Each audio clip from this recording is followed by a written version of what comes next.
오늘 이제 그 데살로니가 전서 강의 12번째 시간으로 오늘 데살로니가 전서를 다 마칩니다.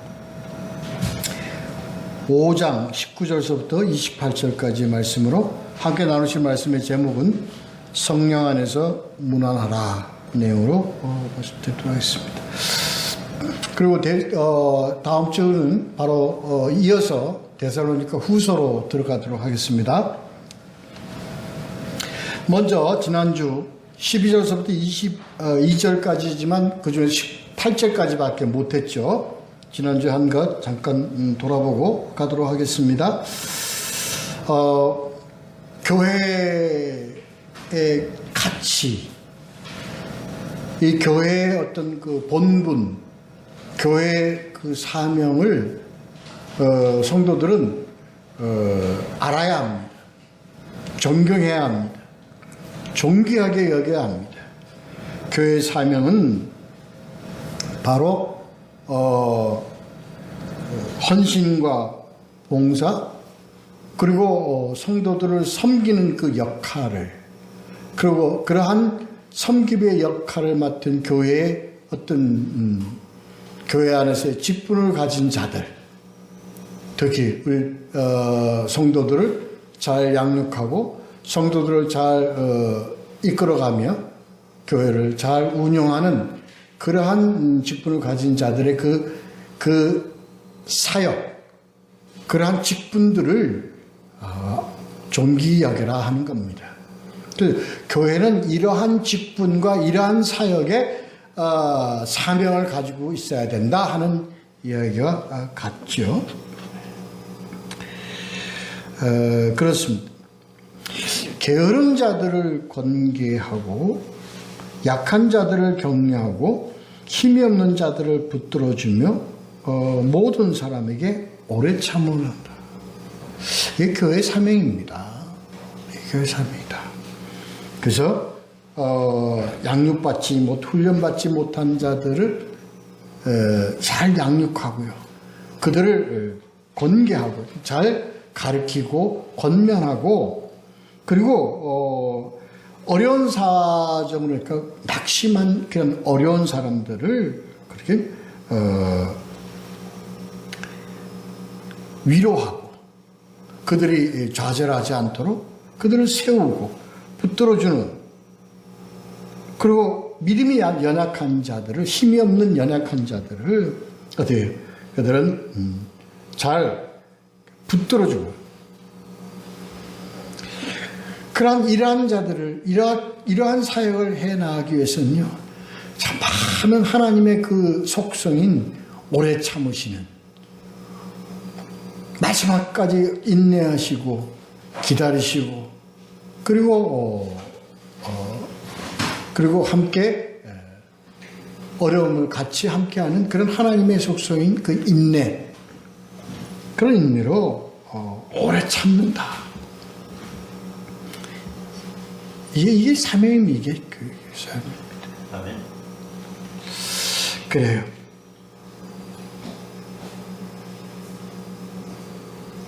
원수를 모든 사람을 대하고, 복음을 모른다고 해서 그 사람들 무시하지 말고 그들을 예수 그리스도에게 인도하는 그러한 그래서 그 이웃들, 그들이 정말 유익되고 그들이 정말 그들에게 필요한 것을 그들에게 줄 수 있는 그러한 역할을 해야 한다 하는 것입니다. 이러기 위해서는 늘 우리는 가지고 있어야 되는 그 신앙관이 있는데, 그게 바로 뭐냐면 마지막 때 예수 그리스도 다시 오실 때 오는 그 재림신앙에 대한 올바른 재림신앙을 가지고 있어야 됩니다. 그 올바른 재림신앙을 가져서 예수 그리스도와 함께 이제 오시면 우리가 주님 앞에 담대히 설 수 있고 약속의 말씀을 부여잡고 사는 그런 우리들은 어떤 고난과 어떤 어려움과 환경 속에서도 항상 기뻐할 수 있다. 그리고 주여 임하시옵소서. 하나님의 나라가 임하시옵소서 하는 그러한 늘 기도하는 마음, 고대하고 그리고 기도하는 그러한 마음으로 우리가 늘 삶을 살아갈 수 있으며, 이러한 삶으로 우리를 인도하신 그 하나님 예수 그리스도에게 다 감사함, 그러한 범사에 감사하는 그런 우리가 될 수 있다. 이렇게 우리가 이러한 가운데, 이러한 바른 종말 신앙에서 우리가 기뻐하고 늘 주님께 기도하며 간구하며 앙망하는 그러한 삶을 살아가며 늘 감사하는 삶을 살아가도록 우리에게 원하시고 권고하시고 그렇게 우리를 가르치신 것이 바로 하나님의 뜻이다. 이러한 내용으로 우리 지난번에 이렇게 말씀을 18절까지 이렇게 나눠봤습니다. 자, 오늘 19절부터 이제 끝까지 28절까지 이제 다 오늘 마치는데요. 오늘 좀 그렇게 하려면 너희들이 감사하고 너희들이 그렇게 기도하면서 그렇게 범사에 감사하고 늘 기뻐함의 삶을 살아가기 위해서는 그것을 좀 구분적으로 나누어서 19절부터 우리가 말씀을 한번 보도록 하겠습니다. 19절부터 22절까지 있습니다. 성령을 소멸하지 말고, 성령을 소멸하지 말며 예언을 멸시하지 말고 범사에 헤아려 좋은 것을 취하고 악은 모든 모양, 어떤 모양이라도 버리라. 답이 아주 명쾌합니다. 본문을 우리가 확실히, 우리 지난번에 우리가 했듯이 재림신앙, 바른 재림신앙 안에서 기뻐하고 그리고 늘 기도하면서 범사에 감사하는 삶을 살아가는 하나님의 뜻이에요. 하나님의 이 뜻대로 우리가 삶을 살아가기 위해서는 오늘 나오는 19절부터 22절까지의 말씀입니다. 성령을 소멸하지 말고 예언을 멸시하지 말고 헤아려, 그 다음에 좋은 것을 취하고 악은 모두 버려라, 이겁니다. 그러니까 구분을 하자면 5가지죠. 소멸하지 말고, 성령을 소멸하지 말고 예언을 멸시하지 말고 범사에 헤아려야 된다. 그리고 좋은 것은 취하고 악한 것은 버리라. 4가지네. 4가지네. 예. 크게 구분해서 4가지입니다. 이게 뭐냐? 재림시장에 오는 예수 그리스도가 오셨을 때 우리가 그때까지 우리가 기뻐하게 삶을 살아가고요.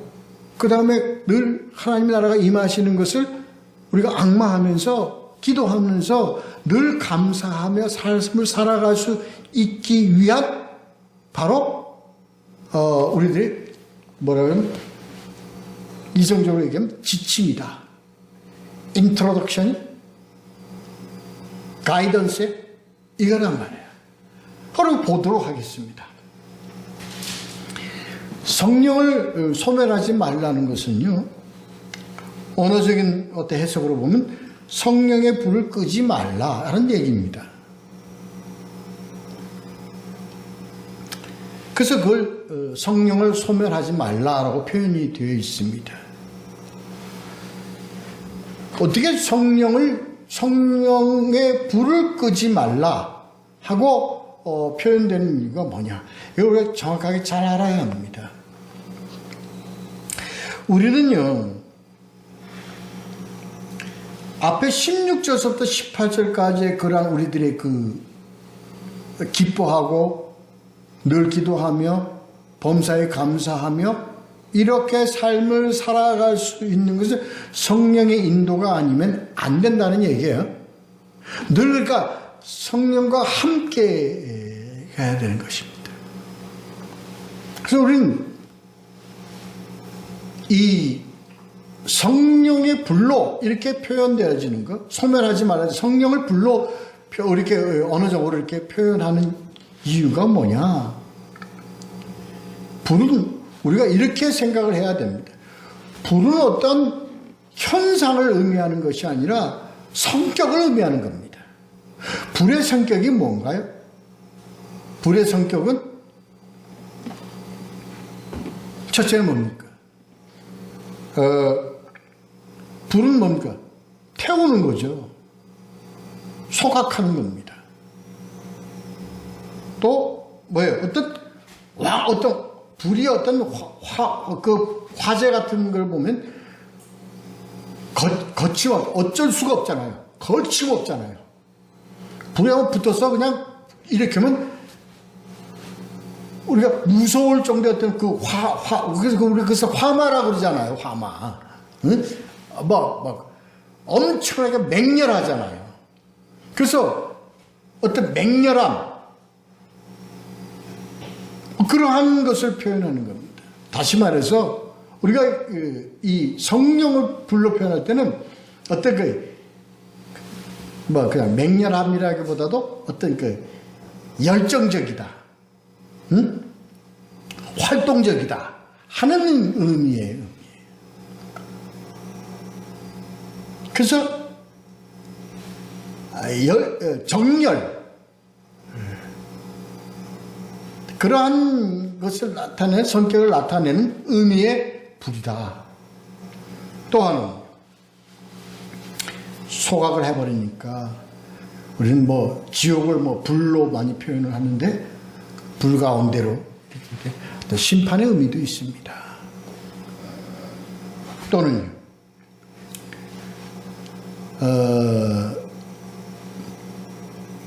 하나님이 구약에서요, 임하실 때의 표현을 불로 표현할 때가 많습니다. 그래서 우리가 결론적으로 요약을 해보면 불이라는 것은, 우리가 하나님과 관계된 불이라고 하는 것은 임재, 열심, 열정, 그 다음에 심판, 그리고 하나님의 역사, 활동, 이렇게 우리가 요약을 해볼 수 있습니다. 이것을 모아서 우리가 이해를 우리가 빨리 하기 위해서 우리 구약의 열왕기상,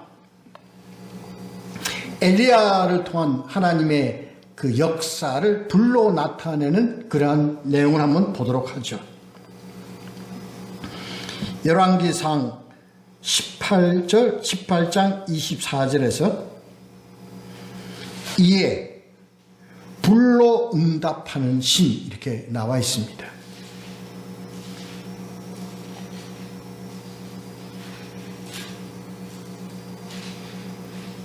이어서 열왕기상 18절 38절에 보면 여호와의 불이 내려서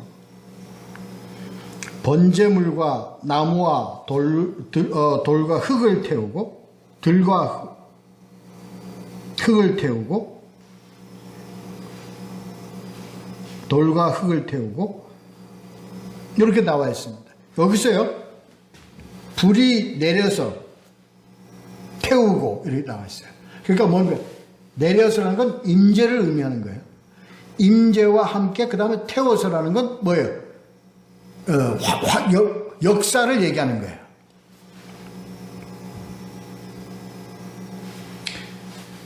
또 열왕기하 1장 14절에 엘리야를 부르러 간 자들을 엘리야가 불이 하늘에서 내려와 너와 너희 50명을 살릴지로다.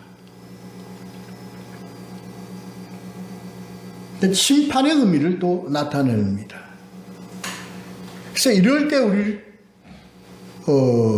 불로 우리가 많이 표현이 되고 있습니다. 그래서 이 성령의 불이라는 것은 바로 성령의 속성을 의미하는 겁니다.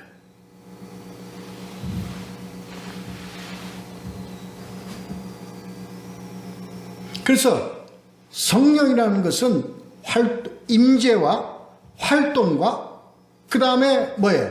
역사, 이것을 의미할 때 열정, 열심 이것을 나타낼 때 성령을 불로 표현하는 거예요. 그러니까 그것을 다시 소멸시키지 말라는 건 다시 말해서 임재와 성령의 임재와 성령의 그 활동, 역사와 그리고 성령의 뭡니까? 그런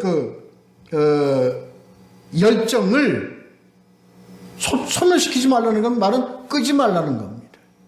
그래서 그거를 억제하지 말라, 제재하지 말라 하고 우리가 그것을 생각할 수가 있습니다.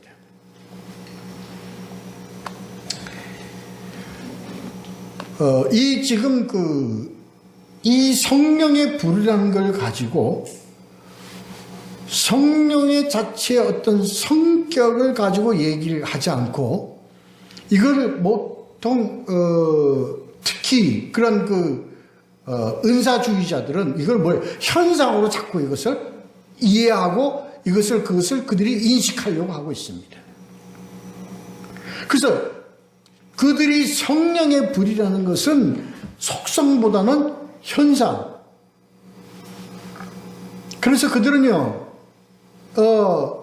실제로 현상적으로 뜨거움이 나타나야 되는 거야. 그러니까 현상적으로 현상적으로 어떤 맹렬하게 타는 불 같은 것이 가시오르게 나타나는으로서 성령을 표현하려고 하고 있단 말이에요.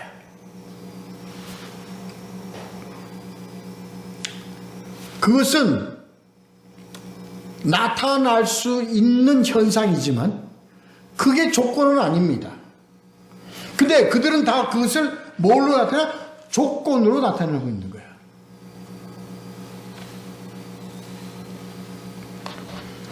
정확하게 알아야 합니다. 성령은 거기에 열심입니다. 그리고 성령은 하나님의 임재입니다. 우리에게 어떻게 나타나는가요? 현상으로 나타납니까? 아닙니다. 현상으로 나타날 수 있어요. 그러나 그것이 조건은 아닙니다. 조건은 뭐가 조건입니까? 임재와 그 다음에 열심이 조건입니다. 그래서 그들은 어떤 현상을 임재와 열심의 조건 증거로 그들은 그것을 절대적으로 그것을 제시하고 그것을 강요합니다.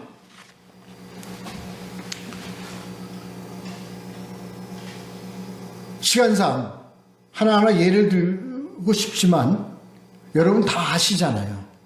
우리가 특히 매번 강조하는 얘기가 있습니다. 그거 다 아시니까 설명을 생략하도록 하겠습니다. 특히 우리 교계는요, 여기에서 어떠한 확실성을 주지 않습니다. 그래서 어떤 현상을 조건으로 자꾸 제시하는 것을 부인하지 않습니다. 그냥 넘어갑니다. 수용합니다. 그렇기 때문에 교회 내에서 이상한 은사주의, 현상주의가 나타나도 그것을 막질 못하고 있어요.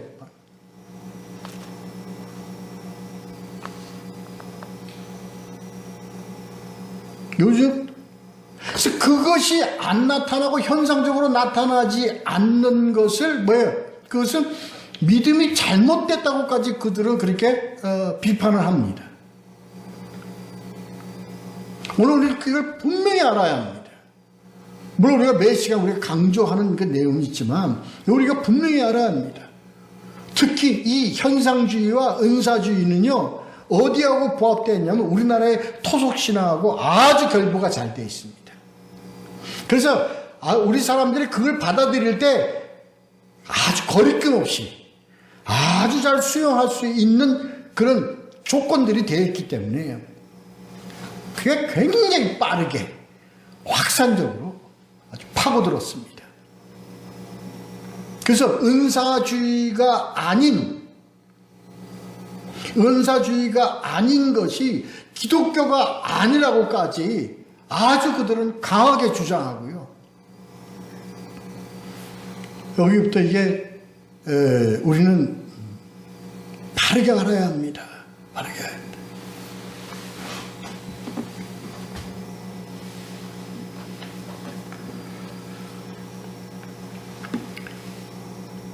하나님의 열심, 하나님의 임재를 조건으로 해야 됩니다. 하나님의 열심, 역사와 우리 임재를 어떻게 우리가 어떻게 나타내고 그것을 어떻게 우리가 그걸 소멸하지 않고 우리가 그걸 늘 메인테인, 유지해 가고 늘 충만한 가운데 삶을 살아갈 수 있느냐 하는 것은 연결적으로 그 다음 절을 봐야 합니다.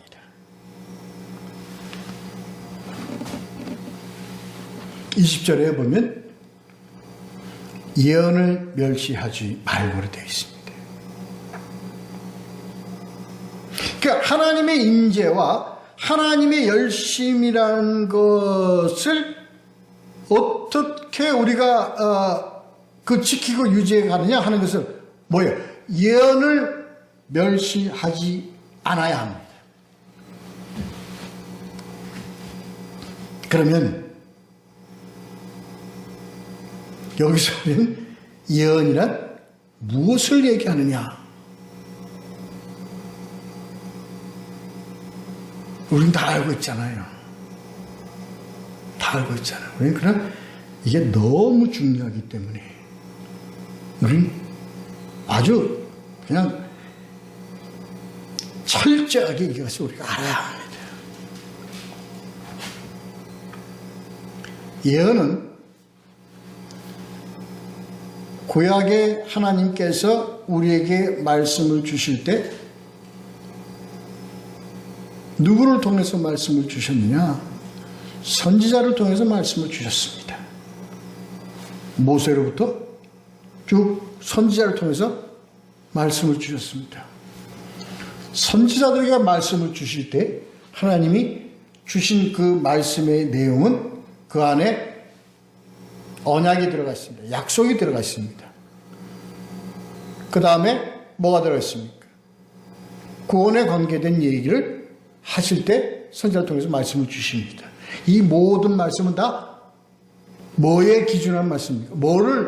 뭐를 앞으로의 백성들을 구원하시기 위한 앞으로에 대한 지침이나 권면이나 훈계나 징계나 이런 모든 것에 대한 말씀을 선지자를 통해서 주셨다는 겁니다. 그게 뭔가요? 앞으로 이루어질 일들에 대한 것에 모든 말씀으로 주신 겁니다. 그래서 그걸 뭐라고 그러냐? 예언이라고 그러는 겁니다.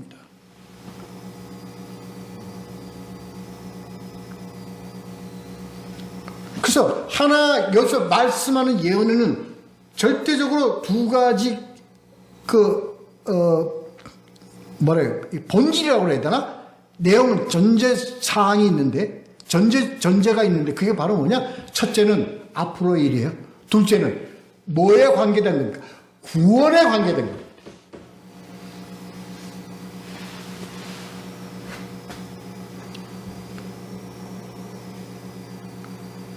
이걸 우리가 분명히 알아야 돼. 이거를.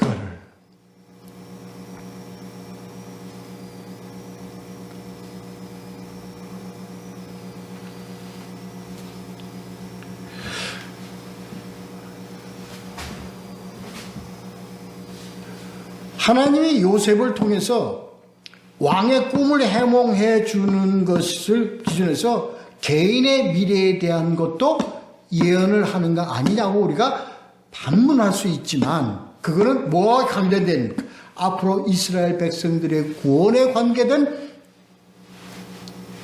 내용이기 때문에 그에게 그러한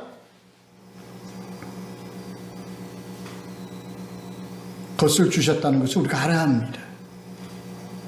그래서 이것은 철저하게 하나님과 관계된 구원에 관하여 앞으로 일을 선지자를 통해서 주신 말씀을 우리는 예언이라고 한다.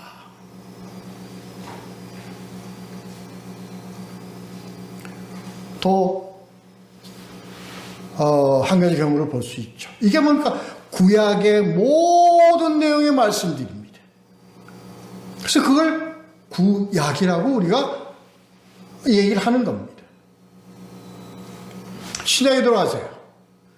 예수 그리스도가 오셨어요. 말씀이 친히 오셨어요. 말씀이 친히 오셔가지고 육신을 입고 오셔가지고 예수 그리스도가 그 말씀을 그대로 백성들에게 전합니다.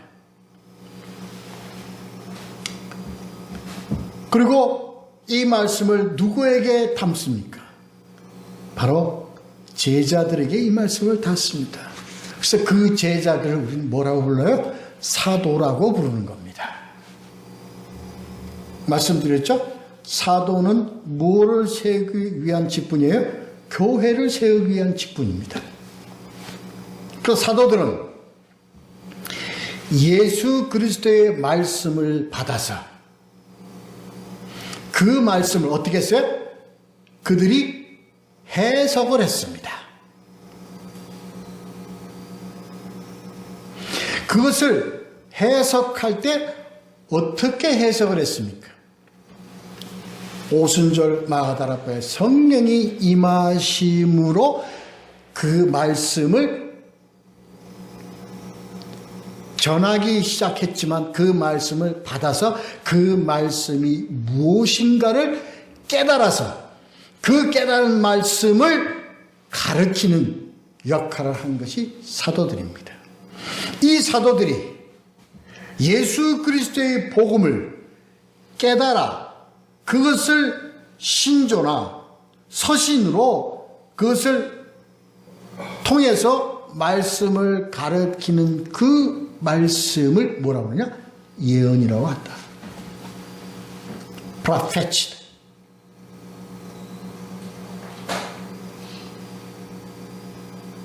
이것도 뭐의 말씀이에요?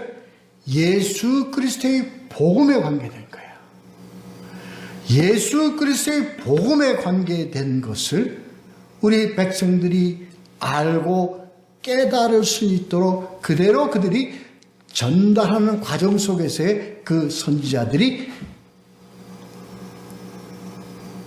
해석하고 그리고 기록한 말씀들, 이게 뭡니까? 예언입니다. 그거 외에 다른 어떤 것이 예언인가요? 어떤 것이 예언인가요? 우리 이 기독교 왜곡된 이런 자들이 다 이것을 왜곡해서 잘못 해석해서 마치 우리 토속신앙에서 점치고 그러하듯이 아들 대학교 시험에 붙을 수 있느냐 없느냐, 어떻게 해야 시험 붙을 수 있고 어떻게 하면 내가 앞으로 건강하게 살아갈 수 있는 내 미래가 뭐냐, 거기에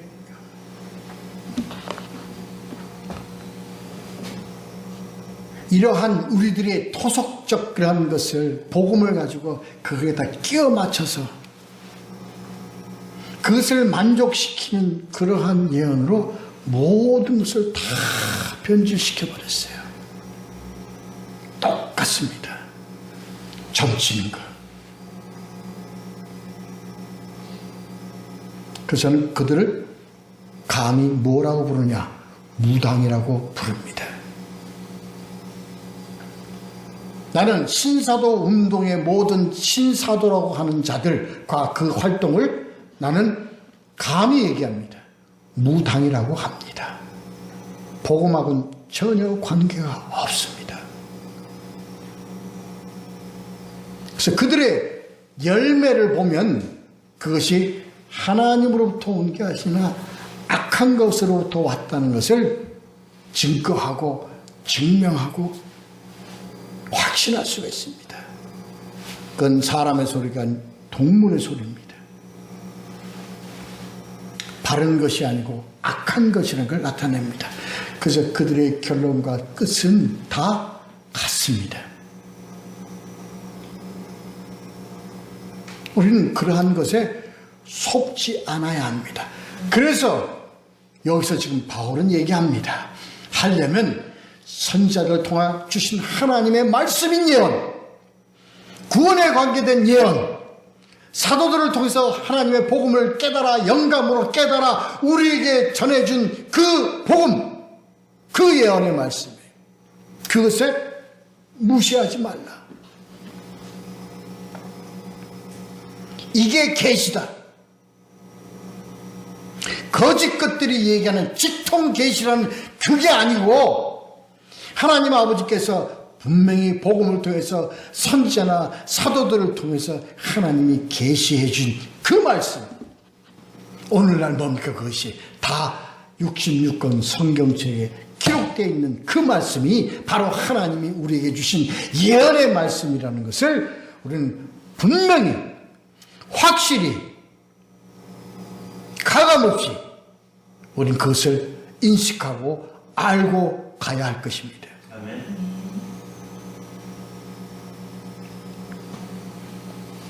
그래서요, 늘 하나님의 임재와 하나님의 열정을 하나님의 말씀에 입각하여 그것을 우리가 깨달아 소유하고 이렇게 함으로써 그 다음에 중요한 게 있습니다. 무엇을 하려고 하느냐? 무엇을 하려고 하느냐? 그 다음 절에 21절에 보면요, 범사에 헤아리려고 하는, 헤아려 하고 그러는 거예요. 범사에 헤아려 한다는 것은 뭘 얘기하는 겁니까? 분별입니다. 이 말씀, 하나님이 주신 이 예언 말씀, 성경 말씀, 하나님이 우리에게 주신 그 복음, 그것을 우리가 확실히 알고 더 우리가 그것을 귀히 여기면서 우리가 삶을 살아갈 때 우리가 가질 수 있는 것이 바로 뭐냐? 분별입니다. 그것 아니고서는 우리는 분별할 수 있는 길이 없습니다. 이단을 분별할 수가 없고요, 악한 것을 분별할 수 없고요, 거짓 것을 분별할 수가 없습니다. 복음을 알아야 합니다. 그 복음을 알아야 우리는 분별할 수 있습니다. 그래서 무엇을 구분할 수 있습니까? 좋은 것 그리고 악한 것, 이 두 가지를 구분할 수 있습니다.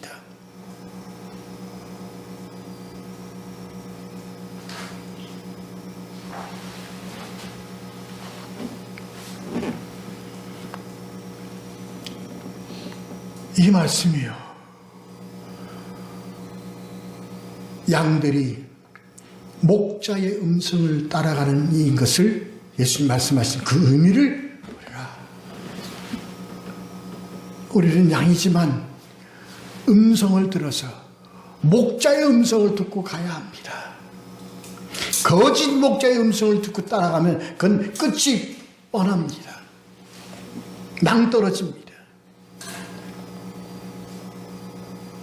그래서 그 목자와 거짓 목자의 음성을 분별할 수 있는 범사에, 이 범사는 그에게 범사입니다. 우리가 늘 항상 우리들이 신앙의 삶을 통해서 뭐예요? 항상 우리는 뭐예요? 분별함으로 이겁니다.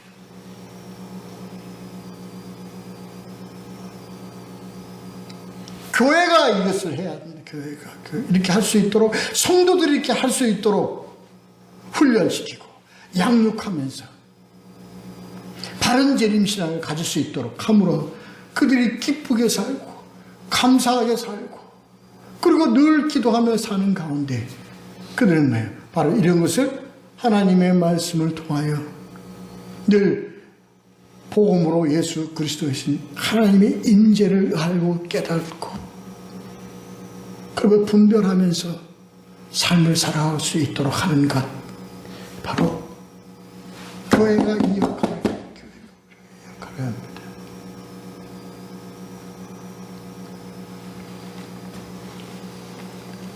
이러한 목자들을, 저 또한 이러한 목자, 바른 음성을 낼 수 있는, 바른 음성을 낼 수 있는 목자가 되고자 몸부림칩니다.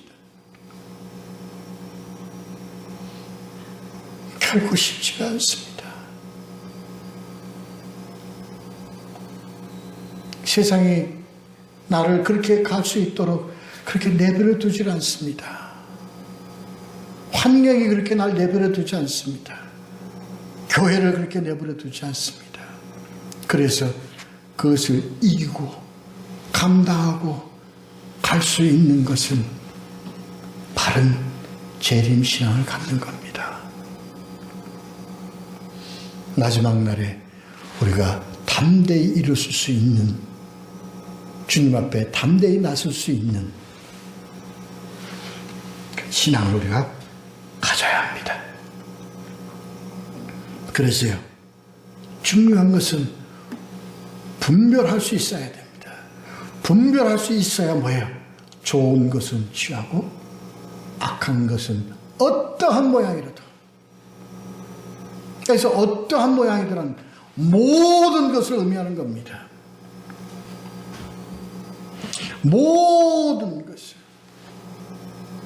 실용적이지만 그건 악한 것이요, 필요한 거지만 그것이 악한 것이요, 매우 달고 맛있지만 그게 악한 것이라면 그 어떠한 것도 다 우리는 버려야 합니다.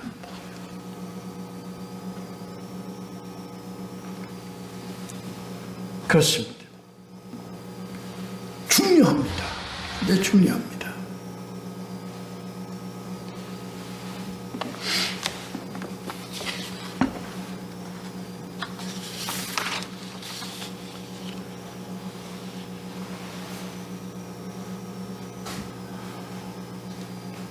이 23절, 24절 읽겠습니다. 평강의 하나님이 친히 너희를 온전히 거룩하게 하시고 또 너희의 온 영과 혼과 몸이 우리 주 예수 그리스도께서 강림하실 때 흠없게 보존되기를 원하노라. 너희를 부르시는 이를 미쁘시니 그가 또한 이루시리라. 앞의 내용, 이렇게 교회가 이렇게 가도록, 아니 우리들의 신앙의 삶이 이렇게 가도록 하는 것이 하나님 아버지의 뜻이라는 거예요. 그렇게 갈 때에 하나님이 친히, 약속입니다. 이게 언약입니다. 친히 너희를 어떻게? 온전히 거룩하게 하시고, 그렇게 삶을 살아가는 것은 앞에 우리 나왔던 말씀들을 그렇게 우리가 지키고 삶을 살아가는 것은 바로 우리를 온전하게 인도하신 하나님의 뜻이다 그래요. 온전히 이게. 온전이라니까.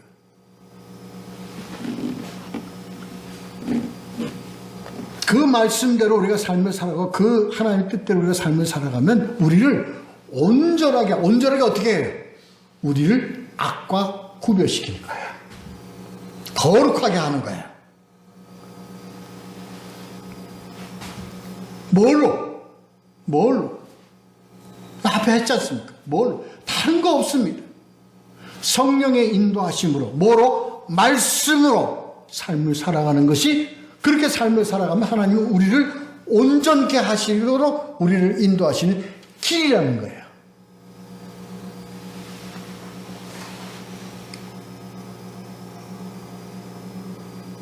그래서 이 말씀을 우리가 뭐라고 그래요? 진리라고 한다. 그래서 이 진리가 요한복음 17장 17절에 뭐예요? 뭐로 거룩하게 하옵소서? 그들을 진리로 거룩하게 하옵소서. 다른 거 없어요. 뭘로 우리를 뭘로 구분하겠어요? 우리를 뭘로 의롭게 해요? 우리를 뭘로 세상과 구분해서 의로 갈 수 있게 할 수 있는 유일한 것은 뭐로? 진리로 거룩하게 하옵시고. 그 뒤에서 이 진리는 뭐냐?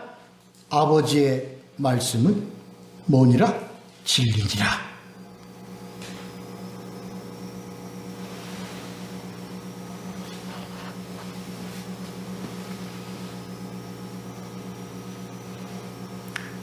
이렇게 온전하게 어떻게 온전하게, 뭘 어떻게 거룩하게, 어떻게 거룩하게 구분시켜서 어떻게 해요?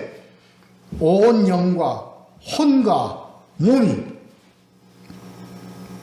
그리스도 강림하실 때 흠없게 보존되기를 원합니다. 와!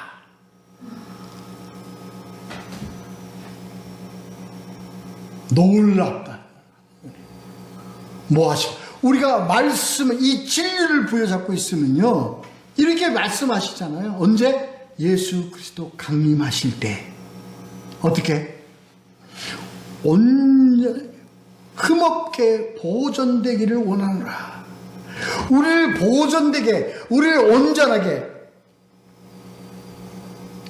온전하게 보존할 수 있는 길은 뭐예요? 뭐를? 뭐 좋은 옷감으로 시체가 안 썩도록 잘 감는 게 보존되는 겁니까? 묘를 크게 만들어가지고 하나님 하늘에서 보시기에 잘 보이도록 묘 크게 만들고 빛을 크게 만드는 것이 보존하게 되는 겁니까? 아니잖아요. 뭘로 보존하시는 거예요? 뭘로 보존하시는 거예요? 우리가 진리로, 하나님의 말씀인 진리로, 그 진리를 우리가 가지고 있으면 그 진리가 우리를 어떻게 하는 거예요? 온전히 보존하는 거예요. 우리를 흠없이. 그래서 바울이 이렇게 표현한 거예요. 혼과 영과 몸과 혼과 영, 이것은요 3분설 2분설 이걸 설명하는 게 아니고요, 그때 당시에 헬라 문화에서 그 학파들이 주장하듯이 혼과 사람의 몸, 사람은 뭐래, 혼과 영과 육으로 이렇게 되어 있다. 혼과 영과 몸, 자꾸 몸이 헷갈려 이렇게. 혼과 영과 육으로 이렇게 되어 있다. 이렇게 되어 있는 것으로 인식되어 있기 때문에 너희가 그렇게 알고 있느냐? 그렇게 알고 있는 그 어느 것 하나라도. 그래서 이 혼과 영과 육으로 이렇게 구분하는 것은 뭐예요? 온전함을 설명하기 위한 겁니다.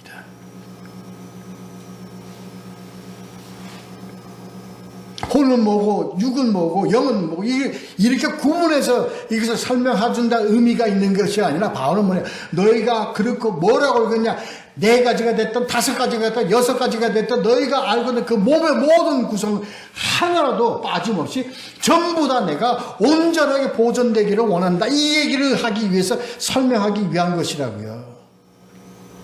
이걸 말해야 무슨 혼은 뭐고 영은 뭐고 누가 위치만리가, 위티마리스가, 김희동이가 그렇게 함으로써 복잡하게 우리를 그걸 가지고 혼과 영과 육을 어떻게 설명하겠어? 그림표로 만들고 도표로 만들어서 그거 아니다.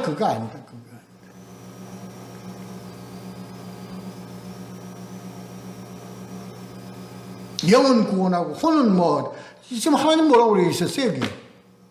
혼은 버리고 영만 구원하고, 이게 이렇게 맞습니까? 이 말씀들이 하나님 주신 말씀, 여기 뭐라고 했어요? 그 어느 것 하나라도 온전하게 보존되기를 원하노라. 모든 것이.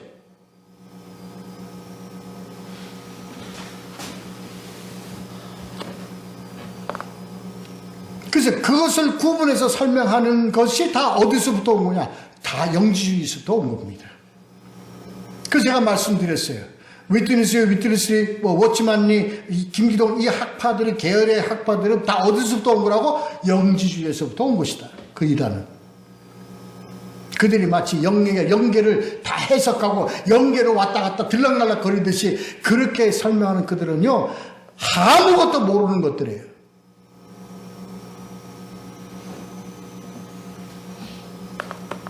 신비는 신비로 아는 것이 아는 겁니다.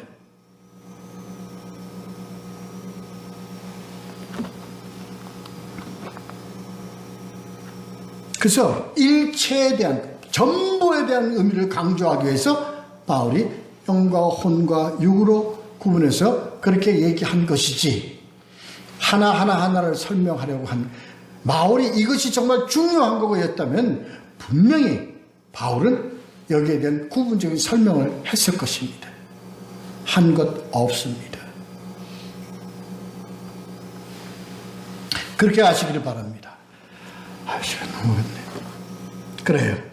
그래서 이 뜻이, 하나님의 뜻은요, 이 모든 어느 것 하나도 너희들을 온전하게 지켜서 보존되어서 그 영원한 생명을 끌고 가시겠다 하는 것이 하나님의 약속이요, 언약입니다. 그래서 왜 그분, 너희를 이렇게 부르시는 그는 뭐해야 되나? 미쁘시기는 신실하시니, 그는 진실하시니, 신실하시니 반드시 이루리라.